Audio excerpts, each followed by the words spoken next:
નમસ્કાર વિદ્યાર્થી મિત્રો, આજનો આપણો ટોપિક છે ડાઇલેક્ટ્રિક અને તેનું ધ્રુવીભવન. તો મિત્રો આપણે ડાઇલેક્ટ્રિક શબ્દ છે એ સૌપ્રથમ આજે સમજવાનો છે અને એ ડાઇલેક્ટ્રિકનું ધ્રુવીભૂત કે ધ્રુવીભવન કેવી રીતે કરવામાં આવે છે એની પણ આપણે ચર્ચાઓ કરવાની છે. એના પ્રકારો ડાઇલેક્ટ્રિકના સમજવાના છે અને ત્યારબાદ ધ્રુવીભવન વિશેની ચર્ચા કરશું.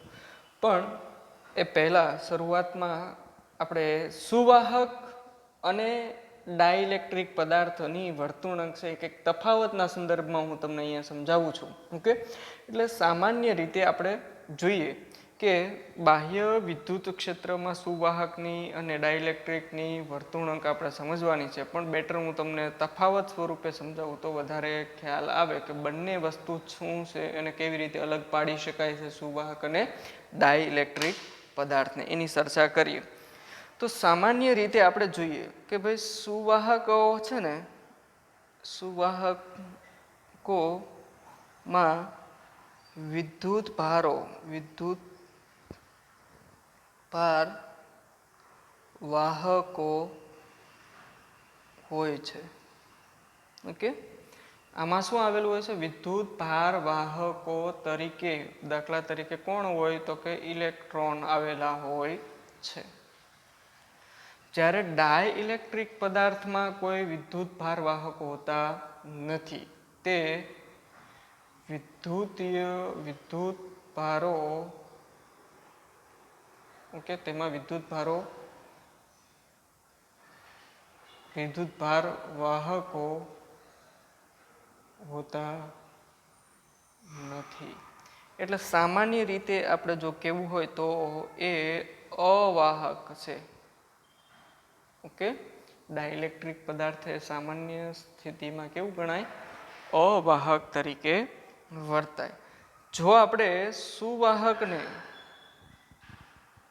સુવાહકને બાહ્ય વિદ્યુત ક્ષેત્રમાં લઈ જવામાં આવે કે મૂકવામાં આવે તો તે સુવાહકમાં વિદ્યુત ભારો ક્ષેત્રની વિરુદ્ધમાં ગતિ કરી અને બાહ્ય ક્ષેત્રની વિરુદ્ધ સુવાહકમાં વિદ્યુત ક્ષેત્ર પ્રેરિત કરે. તેથી કુલ વિદ્યુત ક્ષેત્ર શૂન્ય બને. ઓકે, એટલે કે આપણે જોઈએ તો E0 આ છે એ બાહ્ય વિદ્યુત ક્ષેત્ર છે અને સુવાહકની અંદર છે એ ઇન્ટરનલ. તો એ બંનેનો સરવાળો કરવામાં આવે તો કુલ વિદ્યુત ક્ષેત્ર કેટલું બની જાય છે? શૂન્ય બની જાય છે. ઓકે, ત્યારબાદ આપણે જોઈએ કે ભાઈ આવું કેમ થાય. તો એની અગાઉ પણ આપણે ચર્ચાઓ કરી કે જ્યારે કોઈ સુવાહકને વિદ્યુત ક્ષેત્રમાં મૂકો તો દાખલા તરીકે હું આકૃતિ દોરું. ઓકે, કે આપણે આ બાહ્ય વિદ્યુત ક્ષેત્ર રેખાઓ છે જેમાં હું એક સુવાહકને મૂકી દઉં. આ એક સુવાહક છે.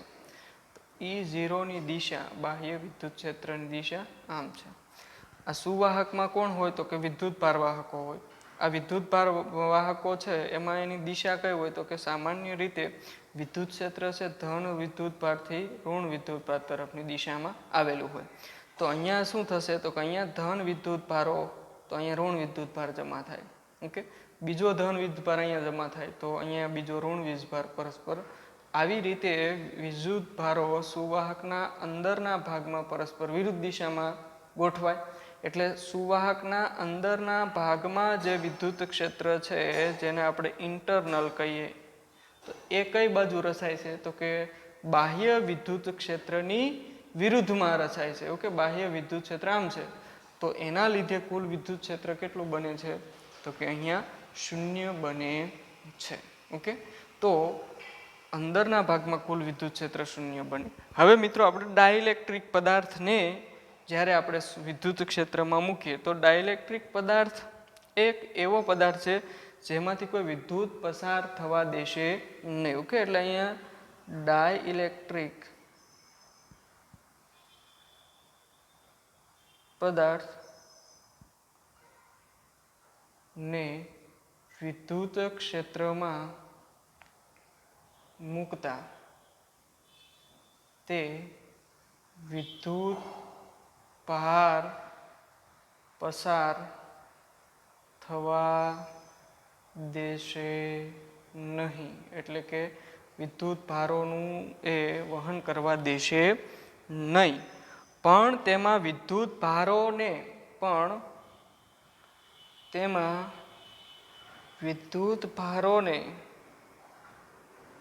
ઓકે, વિદ્યુત ભારોને એકબીજા ઉપર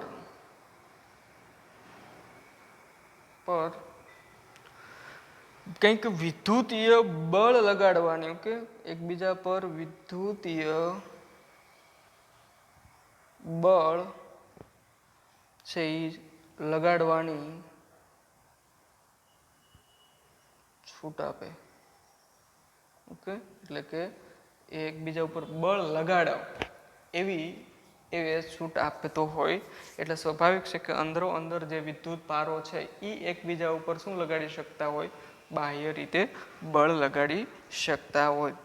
આમ સામાન્ય આપણે જો કેવું હોય તો ડાઇલેક્ટ્રિક ખરેખર એ અવાહક જ છે. ડાઇલેક્ટ્રિકની અંદર કોઈ ગતિ, વિદ્યુત ભારોની ગતિ શક્ય નથી. એટલે આપણે અહીં કીધું કે તેમાં કોઈ વિદ્યુત ભાર વાહકો હોતા નથી, એટલે કે વિદ્યુત ભારો ગતિ કરતા. અને એમાં જ્યારે આપણે ગોઠવીએ કે બાહ્ય વિદ્યુત ક્ષેત્રમાં ગોઠવીએ ત્યારે શું થશે તો કે એની અંદર એની ગોઠવણી એવી રીતે થશે કે જેથી એમાં એક ડાયપોલ રચાય.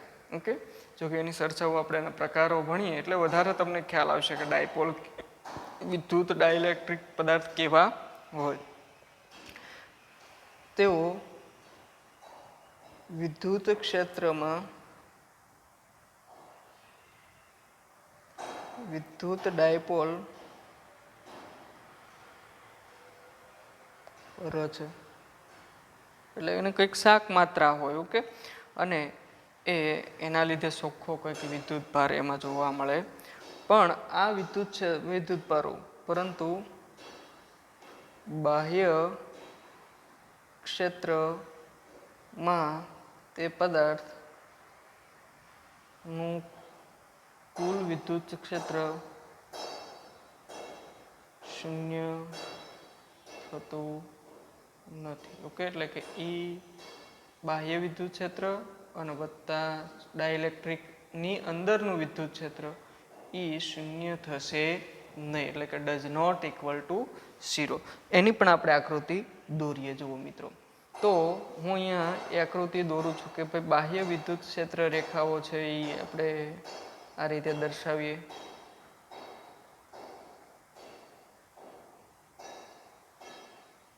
ઓકે, જેને આપણે E0 વડે દર્શાવીએ. આ બાહ્ય વિદ્યુત ક્ષેત્ર રેખાઓની દિશા છે. જ્યારે આપણે એની અંદર કોઈ એક ડાઇલેક્ટ્રિક પદાર્થને મૂકવામાં આવે. ઓકે, અહીંયા આપણે શું મૂક્યું હતું તો કે સુવાહક મૂક્યો હતો. ઓકે, જ્યારે અહીંયા આપણે શું કરીશું તો કે ડાઇલેક્ટ્રિક પદાર્થ મૂકીએ. તો ડાઇલેક્ટ્રિક પદાર્થ મૂકો એટલે શું થશે તો કે બાહ્ય વિદ્યુત ક્ષેત્રની દિશા E0 તો આ દિશામાં આવેલું છે. જ્યારે અંદરનું જે વિદ્યુત ક્ષેત્ર છે એ અહીંયા આ દિશામાં હોય, પણ અહીંયા જે વિદ્યુત ભારો જમા થવા જોઈએ ઓકે એ પ્રમાણે ડાઇલેક્ટ્રિકની અંદર જેટલા ધન એટલા ઋણ જમા થશે નહીં. એના લીધે અહીંયા શું થશે કે આ જે સરવાળો છે એ 0 થશે નહીં. બંને અસમાન હોય છે. ઓકે, એટલે કે અંદરનું વિદ્યુત ક્ષેત્ર અને બહારનું વિદ્યુત ક્ષેત્ર પર બે કેવા હોય, અસમાન હોય. તેથી અને પરસ્પર વિરુદ્ધ દિશાના હોય ખરા, પણ 0 થશે નહીં. એટલે આ બે તફાવતો આપણે અહીંયા ડાઇલેક્ટ્રિક પદાર્થની અંદર વાત કરી. ઓકે, કે કેવી રીતે ડાઇલેક્ટ્રિક પદાર્થો છે એને બાહ્ય વિદ્યુત ક્ષેત્ર મૂકતા સુવાહકની સાપેક્ષમાં તેઓ વર્તુળાંક ધરાવે છે એની આપણે વાત કરી મિત્રો. અને હવે પછી આપણે ખાસ જે અગત્યનો ટોપિક છે એ ડાઇલેક્ટ્રિકના પ્રકારો છે એને સમજીએ તો વધારે આપણને ડાઇલેક્ટ્રિક વિશેની સમજૂતી છે એ મળશે મિત્રો. તો જોઈએ આપણે મિત્રો ડાઇલેક્ટ્રિક છે ઓકે એના પ્રકારો. તો ડાઇલેક્ટ્રિક ના પ્રકારો લખી સમજાવો આવો પ્રશ્ન આપને પૂછી શકે અને દરેકના ઉદાહરણો પણ આપવાના કે. તો બહુ બોર્ડની અંદર પ્રશ્ન ઉદાહરણો ડાઇલેક્ટ્રિકના પૂછાયેલા પણ છે અને અગત્યનો પણ પ્રશ્ન છે એટલે આપણે દરેકે ધ્યાનથી જોવાનો છે. તો ડાઇલેક્ટ્રિક પદાર્થ ઓકે એના સામાન્ય રીતે આપણે જોઈએ તો હું એ બંને પ્રકારોને અહીંયા સમજાવું છું કે ડાઇલેક્ટ્રિક પદાર્થ એના મૂળભૂત બે પ્રકારો. આ બંને પ્રકારોને આપણે સરસાવો કરવાની છે જેમાં એક છે ધ્રુવીય ડાઇલેક્ટ્રિક પદાર્થ, ધ્રુવીય ડાઇલેક્ટ્રિક પદાર્થ અને બીજો જે પ્રકાર છે એ અધ્રુવીય ડાઇલેક્ટ્રિક પદાર્થ. ઓકે મિત્રો, આપણે આ બંને પ્રકારોની ચર્ચાઓ આજે કરવાના છે કે કયા કયા બે પ્રકારો મિત્રો. એક તો કે ધ્રુવીય ડાઇલેક્ટ્રિક પદાર્થ અને બીજો જે પ્રકાર છે એ કયો છે તો કે અધ્રુવીય ડાઇલેક્ટ્રિક પદાર્થ છે. આ બંનેની આપણે ચર્ચાઓ કરીએ તો ધ્રુવીય એટલે કે પોલર અને અધ્રુવીય એટલે કે નોન પોલર. ઓકે, તો ધ્રુવીય ડાઇલેક્ટ્રિક પદાર્થ કોને કહેવાય અને અધ્રુવીય ડાઇલેક્ટ્રિક પદાર્થ કોને કહેવાય આ બંનેની ડેફિનેશન વ્યાખ્યાઓ આપણે જોઈશું. અને વ્યાખ્યાની હું સંદર્ભ લખું તો જે ડાઇલેક્ટ્રિકમાં આપણે આમ કેવું હોય તો એની વ્યાખ્યા આવી રીતે થાય કે જે ડાઇલેક્ટ્રિક છે એ કાયમી વિદ્યુત ડાયપોલ મોમેન્ટ ધરાવે. ઓકે, જે ડાઇલેક્ટ્રિક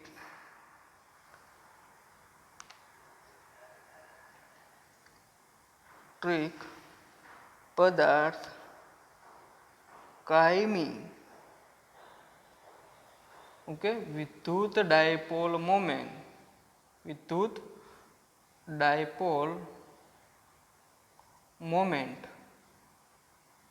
ધરાવે તો એને શું કહેવામાં આવે ધ્રુવીય ડાઇલેક્ટ્રિક પદાર્થ.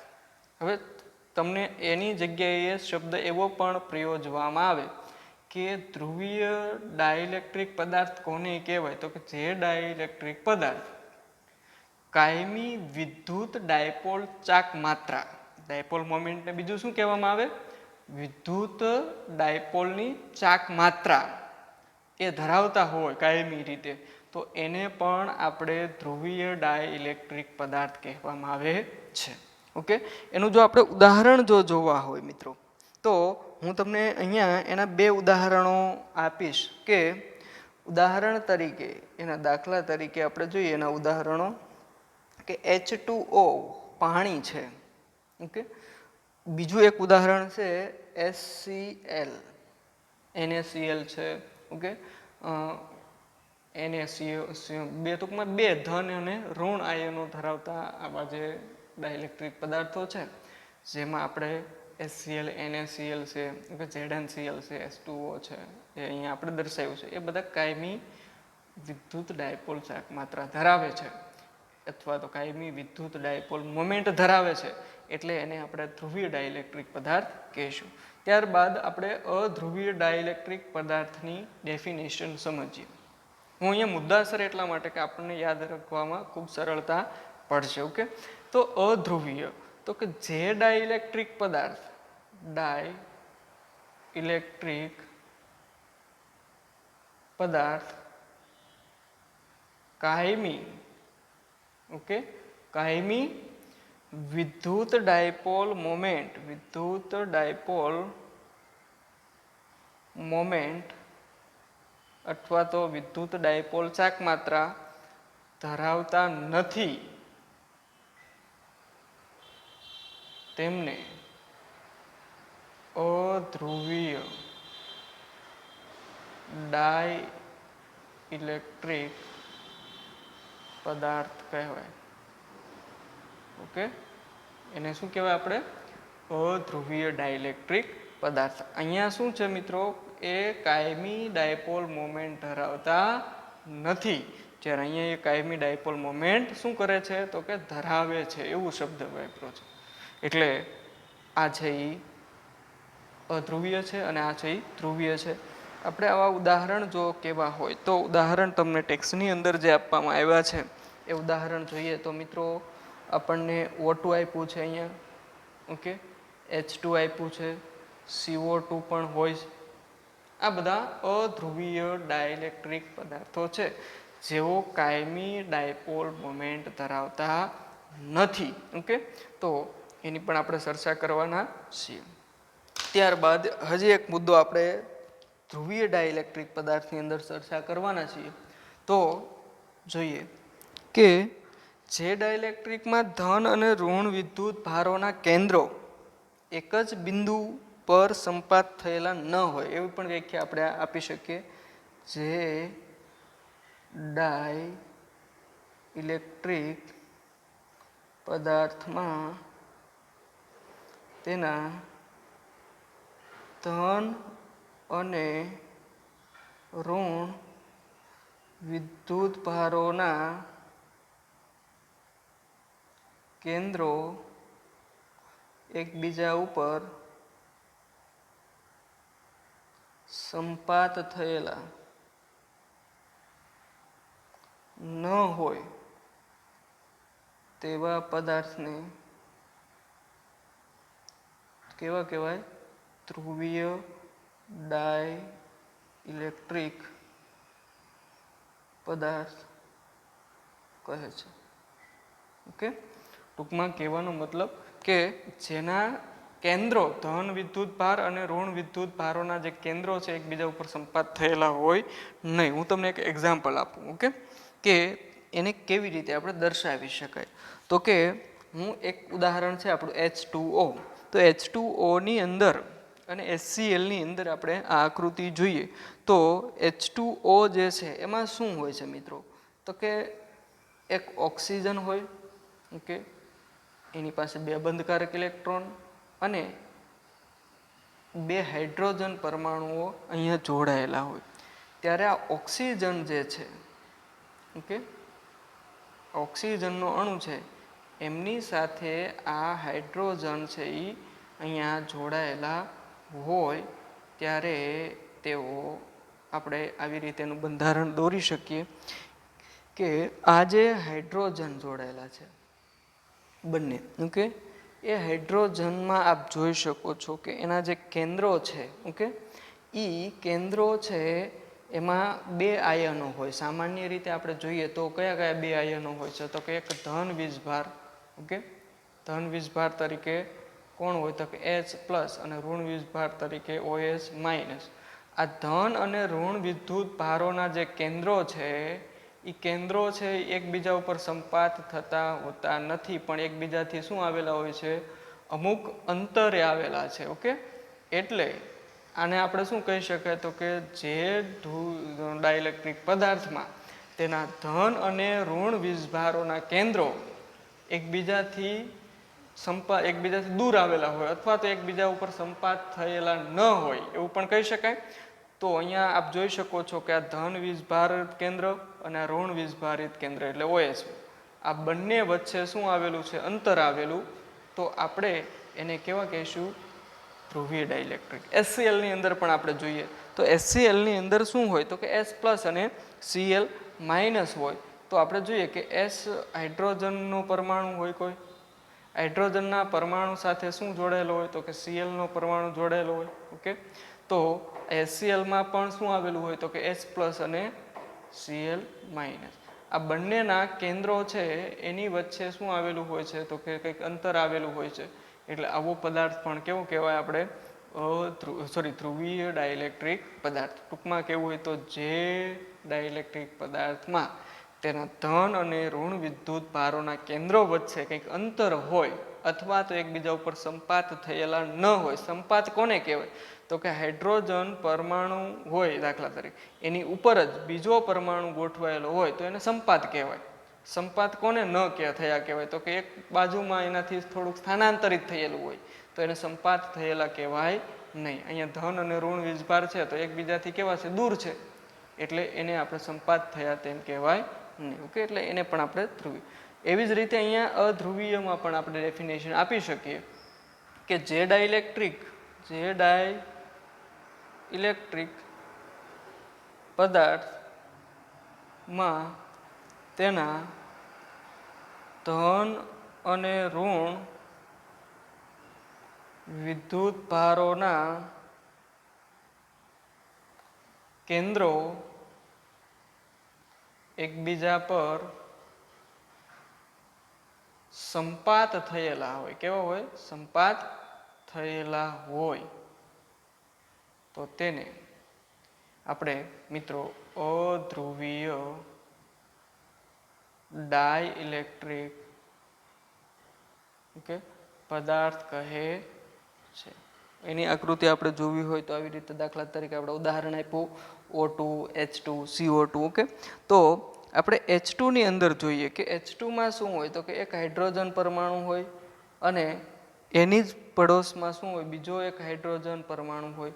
તો આ બે હાઇડ્રોજન જે પરમાણુઓ છે મિત્રો, એ બંને પરમાણુઓ છે એના કેન્દ્રો છે.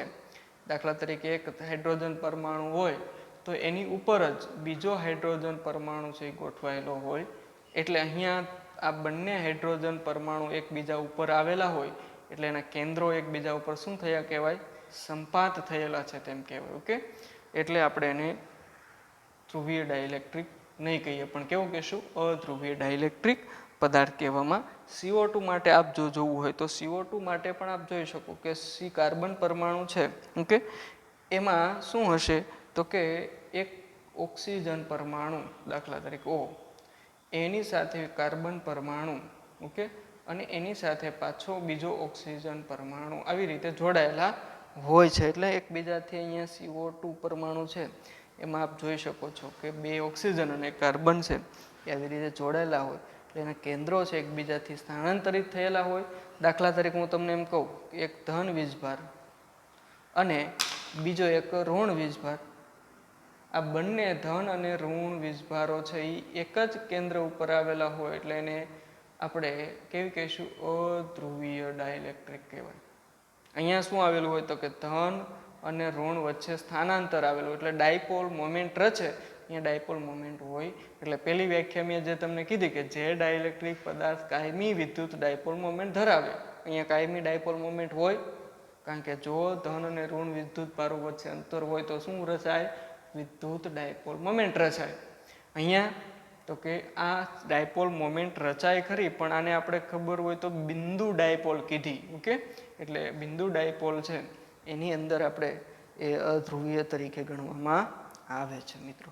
તો આ હતું આપણું ધ્રુવીય અને અધ્રુવીય ડાઇલેક્ટ્રિક પદાર્થોના બે પ્રકારો અને એની આકૃતિઓ પણ આપણે જોઈ. અને ખાસ કરીને મિત્રો દરેકે આ ઉદાહરણો યાદ રાખવાના છે જે આપણને એક્ઝામમાં MCQમાં ખૂબ જ ઉપયોગી એવા આ બે એક્ઝામ્પલ થશે, જેથી કરીને ડાઇલેક્ટ્રિક પદાર્થો વિશેની ચર્ચાઓ છે એ આપણે આગળના લેક્ચરોમાં પણ હજી કરવાના છીએ. આગળના સિલેબસ કોઈ પણ અભ્યાસમાં જશો ત્યાં પણ આપણે અભ્યાસમાં ડાઇલેક્ટ્રિક વિશેની સમજૂતી મેળવવી રહેશે. તો દરેક વિદ્યાર્થી મિત્રો આ બે પ્રકારો ખાસ કરીને તફાવત સ્વરૂપે યાદ રાખો તો આપણે બંને પ્રકારો ડાઇલેક્ટ્રિકના યાદ રાખી શકશો.